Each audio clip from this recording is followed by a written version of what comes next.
So in this video, we're going to go over like how to set up your Photoshop correctly to start drawing in Photoshop. Very simple, very easy, okay? So now remember, Photoshop has so many functions. It's used for photography, used for painting, used for like digital imagery. It's used for many, there's 3D functions, like it's for many things. You don't need to learn everything to start drawing in Photoshop. You only need to know what you need to know, okay? So don't let technology slow you down. The technology is there to help you. Okay, so start drawing in Photoshop like you would draw traditionally on the table with a piece of paper. Okay, let's just set up your table. For example, let's set up your table. You don't have a table, you can't draw. So Photoshop is kind of like your table. And then you open up Photoshop and see something similar to this. Now, I'm using Photoshop 2020. You might be using something, an older version. I'm not sure, okay? But it's going to look something similar to this. Okay, you want to go into Window, and then you want to go to Workspace, and you want to click on Painting. Okay, there's different workspace, and a lot of these have nothing to do with you. Photography, motion, graphic and web, 3D, yada, yada, yada. Don't look at them. Click on Painting, and after you click on that, you're going to see something like this. So if it's your first time opening up Photoshop, it's probably going to give you the essential, the default layout, which looks like this. Okay, it's going to take up a bunch of your workspace. All right, don't look at it. No. Okay, so just listen to me. So go to Window, Workspace, Painting. And it's going to give you this layout. In case it looks anything different, I don't know if anyone used your Photoshop and changed the painting workspace. It might look different. In case it does. Sorry, excuse me. Go to Windows, Workspace, and then Reset Painting. If you click on Reset Painting, it will look exactly like this. You're going to have your history palette temporarily open. You can hide it if you click on this little double arrow. You can click on it again. It will pop back up. Okay? You're going to have your swatches, and you're going to have your brushes. You're going to have your layers. That's what it looks like. And you can hide all these by clicking on these double arrows. See that? You can hide all that, so you get more workspace. But to begin, we're going to set up a lot of these, so we're not going to hide all these yet. So I'm going to click on the double arrow to unhide it, okay? So a couple things. I'm going to click on the history to bring it back. So history is going to give you like all the steps that you've done, so you can click on it and go back to it if you want to. Most of the time, I like to leave my history hidden.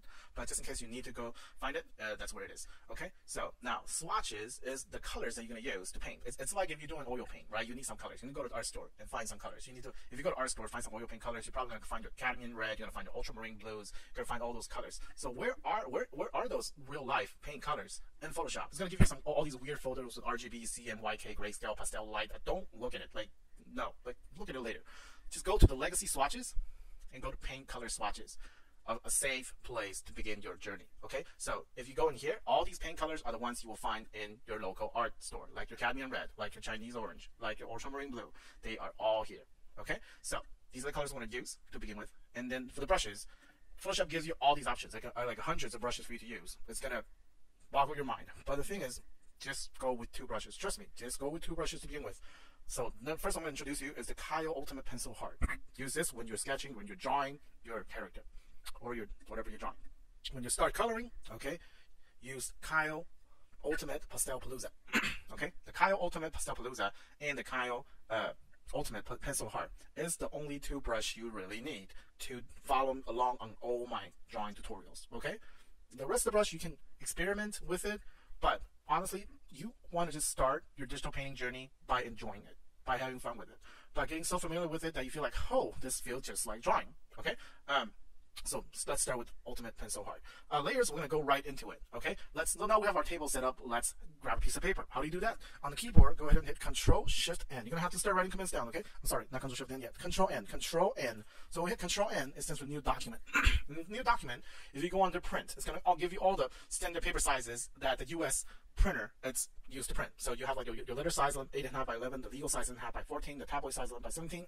Now a lot of artists have bigger size printers. If you're serious about your drawing career, you want to be able to have a printer that prints like 11 by 17. Let's just say somebody wants to commission a drawing from you, like, oh, can you please paint me this? You really don't want to give them a print that is 8.5 by 11. That's just small and tiny. Like, no. Okay, so usually you want 11 by 17.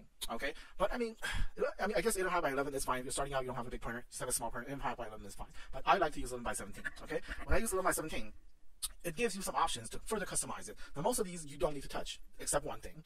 Okay, so the resolution is at 300 pixels per inch. That is print quality for magazines, for any print material that you see. If you want to print in real life, your work from computer to real life, you need at least 300 pixels per inch. Anything lower than that might start looking a little bit blurry. I think you'll be pushing it at around 150 pixels per inch. Anything lower than 150 pixels is just not acceptable. It's not acceptable. Anybody look at it, it'll be like, why it looks like that? Okay. Anyways, but however, I like to change 300 to 600. The reason why I get so many pixels per inch is because when I draw, a lot of times I rotate. A lot of times I scale. A lot of times, the cool thing about digital painting is that you can scale, you can rotate your drawings, your objects on the paper. Unlike in real life, like you drew something, you're stuck there, you kind of have to erase it, redraw it. No. In digital painting, you can move things around. Okay, so I do scaling and I do rotating a lot. That's why I want 600 pixels per inch, because any of those actions, when you scale or when you rotate, you're going to lose resolution. And when you lose the resolution, things look a little bit blurry. Okay, but if I'm working on the 600 DPI, that means when I'm all done with the drawing, okay, even though during the process I rotate, I scale a little bit, I lose a little bit of resolution here and there, when I print, I'm going to resize it down to 300 DPI, meaning I'm still going to get the sharpest image that it could be. Okay, so the 600 DPI give me a little bit of leeway. That's why, sorry for the long explanation, but I want to tell you why I said it. I changed it from 300 to 600. Okay, so we have that. So let's hit create. We hit create, you have your paper. All right. So one good habit is, if you look at your layers palette, you're going to immediately see this background. Your background is pretty much your piece of paper, 11 by 17, 600 DPI. Very cool. Okay, so to move around your paper, if you don't do a space and control and click with your mouse, you can zoom in.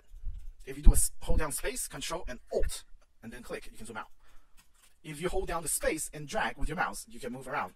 See, it's not moving around because I'm not zooming in enough. So if I'm zooming in enough, space, control, zoom in, zoom in. See, I'm zooming to the point where I can't see the entire size paper, entire sheet of paper. Now if I hold down space, I can move around.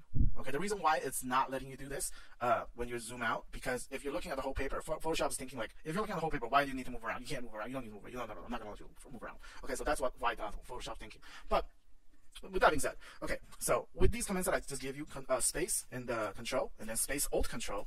Remember, space, control, click is zoom in. Space, control, alt, click is zoom out. And then space is to drag around. Okay, so now pretty much you can go to anywhere on your piece of paper. Okay, navigation is all taken care of. Now let's do something else. Okay, so before I draw, you want to put all your drawings organized in different layers. Okay, imagine this traditionally like different tracing papers on top of your original artboard. Like if you're drawing on a tracing paper, and then you can have multiple layers of tracing paper. So layers in Photoshop is kind of like a transparent tracing paper in real life. So when I draw, I like to draw on layers. So let's say I'm going to start a new drawing. To have a new layer, the command is Control Shift N. When you hit Control Shift N, this will pop out. It says new layer. Okay, I'm going to create a new layer called Form Figure. It's one of the steps in my drawing tutorials. Feel free to check it out. So Form Figure.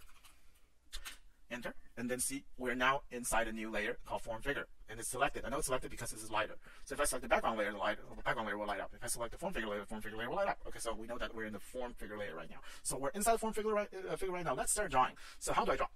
B, remember, B is for brush, E is for eraser. So if I hit B, I'm now in the brush tool.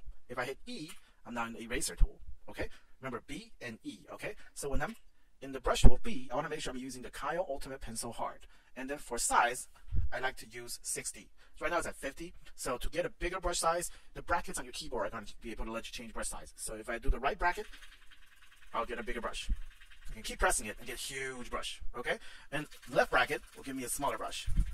So usually when I do like my basic shape and form, just sketching, I like to use brush size 60.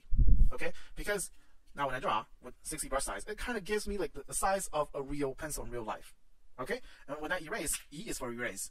And then when I erase, I like to use soft round pressure opacity eraser. Okay, you can use other ones, which I don't really recommend because this one right here is going to behave most like the traditional eraser in real life. So soft, okay, meaning that the edge of the brush is soft. It's not like solid like that. Round means the tip of the brush is round shaped. Okay, and then pressure, meaning when you with your tablet, with your drawing tablet, if you draw harder, you're going to have a bigger size. The brush is going to become a little bit bigger. When you draw lighter, it's going to be smaller.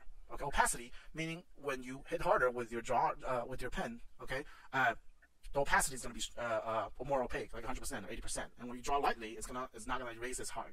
Okay, so see, if I just erase lightly, if I draw lightly, it erases lightly. If I push down really hard, it erases real hard. So it actually behaves like a real pencil. That's why I use this setting. Okay, now as far as eraser, the size, I use like all kinds of sizes. When I need to erase something small, I use a small eraser. When I need to erase something big, I use a big eraser. Now here's a very cool trick for you. It's how to delete everything on this layer. Okay, if on the keyboard, you hold down Control and hit A. Control A selects everything. And then you hit Delete on your keyboard to delete everything. But see that selection, it's still selected. You want to do a Control D to deselect it. Okay, now you just deleted everything. If I had B, to use my brush tool, let's say I drew something crazy.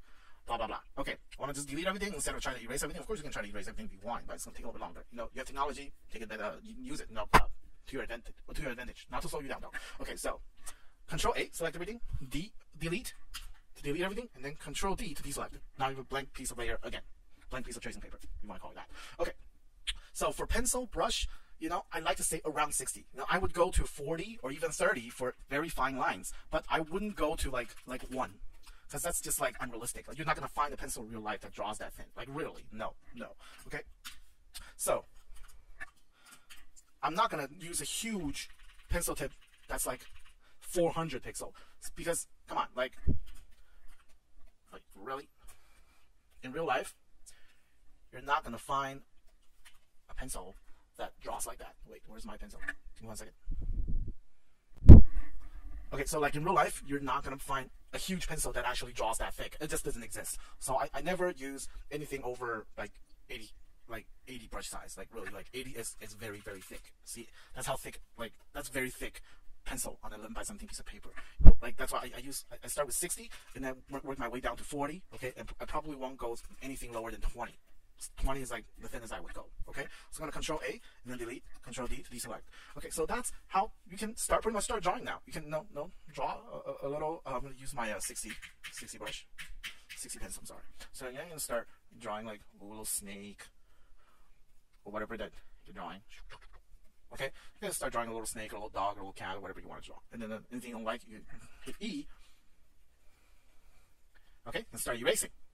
That's all you need to get started. Okay, that's all you need. And when you're done, let's say, let me draw a little cat. Okay,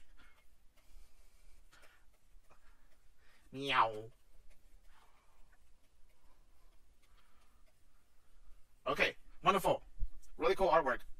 All right, so nice, cool. Let's save it. So to save, I'm gonna do a Control S to save. And then I'm going to save it on my desktop, and then name it something and hit save. Untitled 1 for now, whatever. Okay, so hit OK. And that's it. That's how you draw in Photoshop. Okay, so get out there, get the software Photoshop, and start drawing. No more excuse. Start learning digital painting today. Okay? Or I'll see you in the next video.